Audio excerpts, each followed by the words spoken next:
हम मीडिया की बात करते हैं तो हमारे जहन में print media, electronic media, digital media और अब सोशल मीडिया, इनकी क्योंकि कहीं ना कहीं जैसे बताया गया कि रजिस्ट्रेशन है, अकाउंटेबिलिटी है, तो उसके डिजिटल और जो सोशल मीडिया है उसको कई बार मिक्स करके देखा जाता है, लेकिन मुझे लगता है कि दोनों अलग अलग हैं। जब हम डिजिटल मीडिया की बात करते हैं तो हमारे जो प्रोफेशनल जर्नलिस्ट हैं, जिन्होंने अपने जीवन का ध्येय ही इसको मीडिया को बना दिया है, तो हम उनकी बात करते हैं। उनसे हमें एक उम्मीद ये रहती है कि हमें एक ऑथेंटिक और सही जानकारी मिलेगी। लेकिन जब हम सोशल मीडिया की बात करते हैं तो ये एक दो धारी तलवार की तरह है। कुछ भी इंफॉर्मेशन आती है, कई बार हम बिना सोचे समझे उसको फॉरवर्ड कर देते हैं,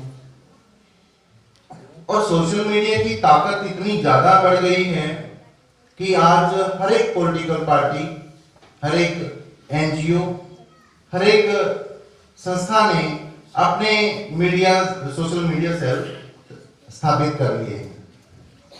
तो जब कोई पॉलिटिकल पार्टी, खासतौर पे हम इलेक्शन ईयर में चल रहे हैं, जब वो लोग अपना एक ग्रुप बनाते हैं तो ये जरूरी नहीं है कि सिर्फ वो अपनी बात करेंगे, वो विरोधी की भी बात करेंगे।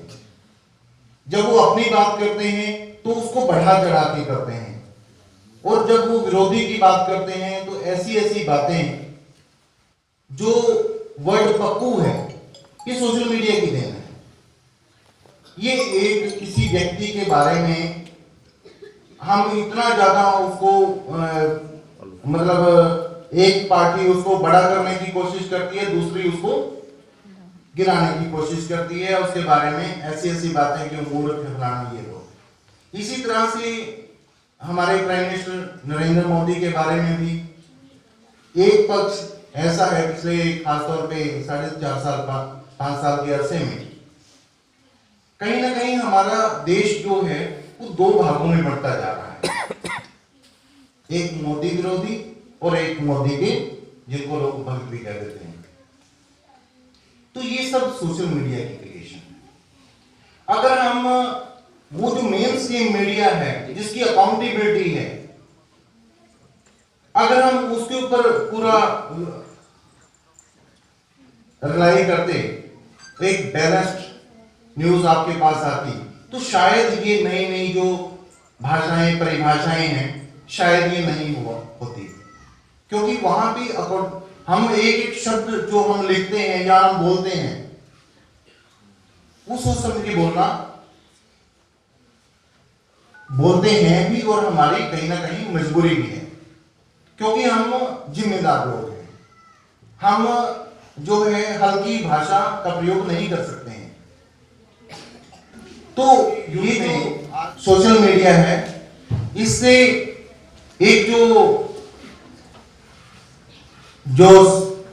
Right of speech, right of expression तो मिला है, लेकिन कहीं ना कहीं हमारी सर की जिम्मेवारी भी बढ़ गई है। क्योंकि जब हम कुछ क्रिएट करते हैं, पोस्ट आगे भेजते हैं सोशल मीडिया के माध्यम से, चाहे वो फेसबुक हो, चाहे वो ट्विटर हो, व्हाट्सएप हो, कुछ भी हो, किसी भी प्लेटफॉर्म से जब आप कोई इंफॉर्मेशन आगे पास ऑन करते हैं खुद क्रिएट करके, तो आपकी ये जिम्मेवारी है, क्योंकि आपकी खुद की क्रेडिबिलिटी भी उसके ऊपर दांव पर लग जाती है।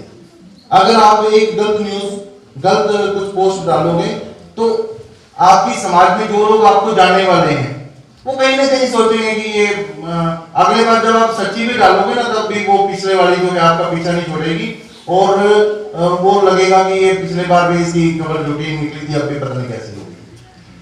तो और खासतौर पे जो फॉरवर्ड करने का हम कॉपी पेस्ट के जमाने में जो जी रहे हैं, इसमें तो और भी ज्यादा जिम्मेवारी है। अभी तो टीवी पे ऐड भी आ रही है कि आप कोई भी पोस्ट तब तक फॉरवर्ड ना करो जब तक आप खुद उसके लिए आपको विश्वास ना हो कि वो सही है। देखो, मीडिया का जो युग है वो बहुत पहले से है, जब से मानव सभ्यता जो आई है तब से कहीं ना किसी रूप में मीडिया रहा है। राजाओं महाराजाओं के जमाने में भी, चाहे वो ढिंडोरा पीटने वाले होते थे या किसी तरह से, और ये कहा जाता है कि जो सतयुग था तभी नारद जी के रूप में विश्व के पहले पत्रकार मौजूद थे, जो देवी देवताओं को भी आपस में एक दूसरे की सूचना देते थे। तो जैसे जैसे वक्त बदला, मीडिया का प्रारूप भी बदलता चला गया। फिर हिक्की साहब ने एक हिंदुस्तान में सबसे पहले अखबार शुरू किया। उसके बाद फिर धीरे धीरे कुछ हिंदी अखबार शुरू हुए, कुछ दूसरी भाषाओं के अखबार शुरू हुए। और आजादी के आंदोलन में मीडिया एक मिशन के तौर पर सामने आया कि जो देशभक्त जिनको देश को आजाद करवाने के लिए जो आंदोलन था, उसके लिए अखबार को एक हथियार के तौर पर इस्तेमाल किया गया। तो उस समय जो एस्टेब्लिशमेंट थी, उस समय जो अंग्रेज शासन था, उनका कहीं ना कहीं ये लोगों को जो आजादी की बात करते थे पत्रकार या अखबार के माध्यम से, तो उनको दबाने का कहीं ना कहीं प्रयास रहता था। लेकिन वो फिर भी अपने प्रयासों में लगे रहे। उसका एक रोल रहा हमें आजादी दिलाने में। तो उसके बाद जैसे ही हमें आजादी मिली, तो हमारा जो मकसद था मीडिया का, वो थोड़ा चेंज हो गया। धीरे धीरे हम डेवलपमेंट की तरफ आए। जब देश डेवलपिंग स्टेज में था, तो मीडिया का एक रोल जो डेवलपमेंट में हमारे देश की में, तब वहां पे रोल रहा। धीरे धीरे एक प्रोफेशन बन गया। कुछ प्रोफेशनल जर्नलिस्ट जो है वो धीरे धीरे आने लगे। कॉलेजेस में, यूनिवर्सिटीज में mass communication and journalism subject पढ़ाया जाने लगा।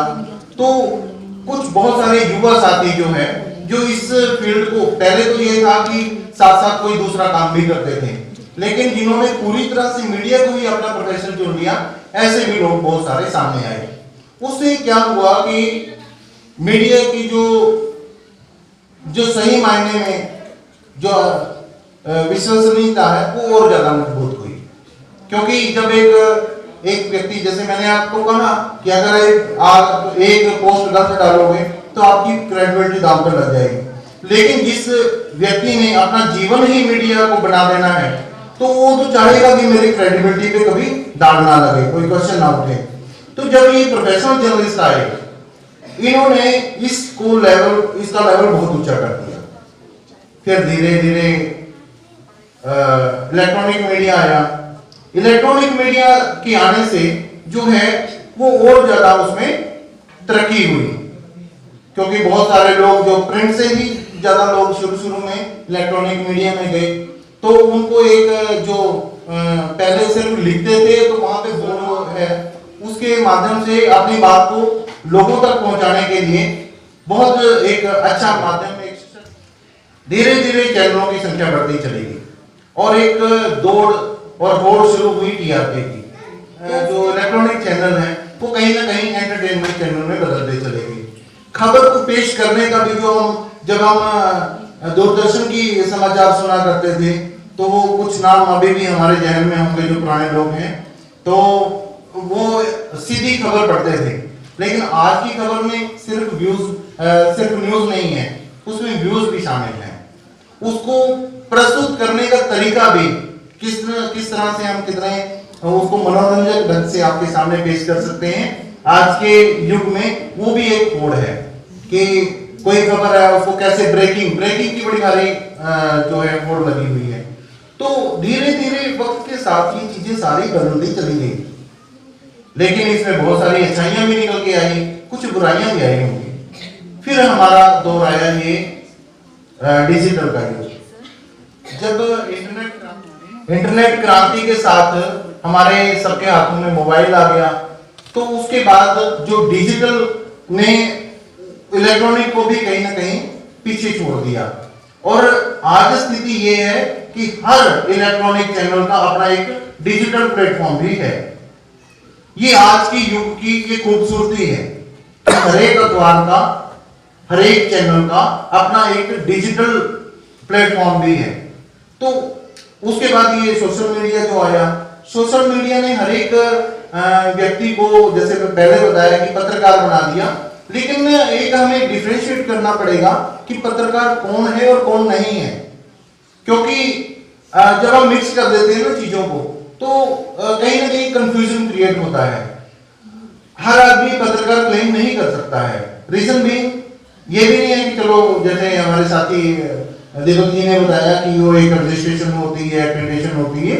इसके अलावा भी जो एक अकाउंटेबल जर्नलिस्ट है और एक आम नागरिक है, आम नागरिक को राइट ऑफ एक्सप्रेशन है तो वो अपनी चीज को कह सकता है, लेकिन कहीं ना कहीं जो एक अकाउंटेबल जर्नलिस्ट है वो पूरी सोच विचार करने के बाद फिर कोई बात कहता है। तो यही प्रिंट मीडिया है, उसको ना कोई इलेक्ट्रॉनिक के आने से कोई नुकसान हुआ है, इलेक्ट्रॉनिक मीडिया को डिजिटल मीडिया के आने से कोई नुकसान नहीं हुआ है, और डिजिटल मीडिया को सोशल मीडिया के आने से कोई नुकसान नहीं हुआ है, बल्कि सारे एक दूसरे के पूरक के तौर पर काम कर रहे हैं। इसके बाद इस विषय से आगे बढ़ते हुए मैं बोलूंगा कि जो प्रेस की आजादी की या जिसकी परिस्थितियों की बात करते हैं हम, तो उसका जो freedom of press is directly proportional to the peace in that particular area. जहां पे पीस है, जहां पे शांति है, वहां पे मीडिया की आजादी है, कोई दिक्कत नहीं है।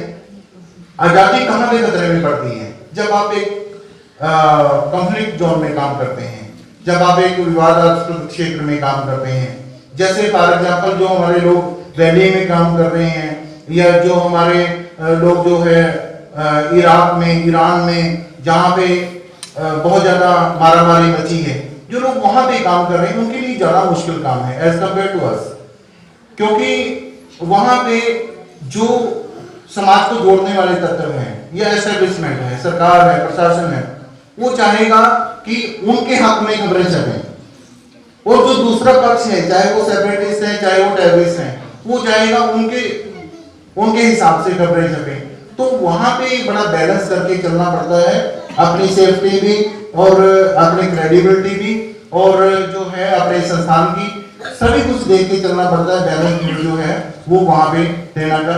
जहां तक आज का इस कार्यक्रम पे मैं आता हूँ, कंक्लूड करता हूँ, टाइम मैंने थोड़ा ज्यादा ले लिया है। आज का जो कार्यक्रम है इसका विषय था कि पीस प्रोसेस में जो है वर्ल्ड जो विश्व शांति में मीडिया का क्या रोल है। उसमें मीडिया जो है डायरेक्टली इनडायरेक्टली काफी महत्वपूर्ण रोल अदा करता है। अगर हम जम्मू कश्मीर की बात करें तो यहाँ पे हमें एक छोटा भारत भी मिल जाएगा और छोटी दुनिया भी मिल जाएगी, मतलब छोटा विश्व कह सकते हैं, क्योंकि यहाँ पे हमारे पास बहुत सारे फ्लेवर्स के विचारधाराएं, बहुत सारी विचारधाराएं जो एक दूसरे के कंट्राडिक्टरी हैं। तो यहाँ पे जो काम करता है उसको वो जो है वो एक मॉडल है। इसके अलावा अगर हम विश्व स्तर पर देखें, जैसे अमेरिका और नॉर्थ कोरिया के बीच में एक बहुत बड़ी जंग चल रही है। इसी तरह से पहले आपने शीत युद्ध का दौर देखा है अमेरिका और रूस के बीच में। तो मीडिया क्या है, वहां पे प्रेशर टैक्टिक्स करता है, प्रेशर बढ़ाता है। मान लो किसी ने कोई परीक्षण किया, मिसाइल का किया या किसी का बम का किया, तो एकदम से खबर निकलेगी तो दूसरा अलर्ट हो जाएगा। तो वो कहीं ना वो फिर अपने जो चैनल हैं, डिप्लोमेटिक चैनल्स हैं, उनके माध्यम से उसको कहेगा कि भाई आपने ये किया है तो आपके ऊपर हम आर्थिक प्रतिबंध लगाते हैं या दूसरे तीसरे प्रतिबंध लगाते हैं।